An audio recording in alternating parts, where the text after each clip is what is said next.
Philip Hammond was leading efforts to keep the UK in the customs union and allow Brussels to control British trade, unearthed reports claim, as the UK continues to try and achieve a Brexit trade deal. Last week, the EU's chief Brexit negotiator, Michel Barnier, said a trade deal with the UK by the end of the year appears unlikely. The latest round of talks broke out in London on Thursday, with Mr. Barnier telling reporters in a virtual press conference that the two sides were still far away from agreement. He complained Britain was demanding near total exclusion of European fishing boats from its waters.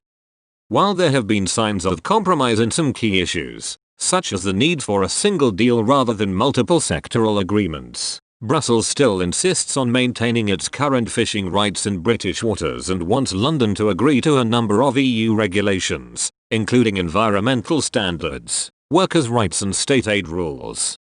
On the other hand, Mr. Johnson is demanding the right to diverge from the bloc's rules in order to strike trade agreements around the world. In a statement, the UK's chief negotiator, David Frost, also concurred that there were considerable gaps. As no deal looks increasingly likely, unearthed reports shed light on Philip Hammond's attempts to keep Britain in the customs union.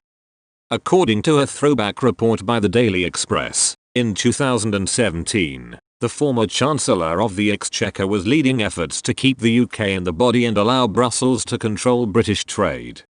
The development would have been a blow to the country's Brexit boom at a time when 50 countries around the world had expressed an interest in a free trade deal with the UK. The row came as Malta's Prime Minister Joseph Muscat ditched his country's close ties with the UK and joined hardliners in Brussels in calling for Britain to be punished for Brexit.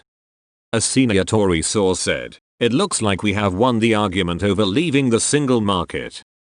But the messages coming out are suggesting we may still end up staying in the customs union either fully or partly, which would be a disaster." It seems that there is a split in the cabinet and Philip Hammond and the Treasury are fighting hard to keep us in the customs union. Former Brexit Secretary David Davis and ex-Prime Minister Theresa May had so far refused to clarify the government's position on the customs union. Mr. Davis had suggested that there were 4 options, including a Swiss cooperation model which would have allowed the country to make free trade deals around the world. However, senior Brexit figures made it clear there could be no compromise on leaving the EU to allow the UK to forge its own international trade deals. Former Tory MEP and Leave Means Leave board member David Campbell Bannerman said, "The customs union forces Britain to put up protective walls of tariffs, making food, clothes and shoes more expensive in the UK. These are heavy chains and are not beneficial." Mr. Campbell Bannerman, a member of the European Parliament's Trade Committee, added, "As Canada's new CETA, Comprehensive Economic and Trade Agreement, deal shows, you can have access to 99% of the market outside the customs union and with no fees or free movement." Now Chancellor of the Exchequer Rishi Sunak also said, "If we stay inside, Brussels will be in charge of our trade policy, and their track record is awful." Mr. Hammond was not only reportedly trying to soften Brexit during his years as Chancellor. According to newspaper columnist Rod Liddell, the reason why Mrs. May failed to deliver Britain's withdrawal from the EU is because Mr. Hammond effectively took away her strongest weapon during the negotiations, the threat of a no-deal divorce. In his 2019 book The Great Betrayal, Mr. Liddell said, Theresa May's most crucial bargaining chip, "we will leave with no deal," was rendered impotent by the actions of members of her own cabinet and especially the Chancellor of the Exchequer.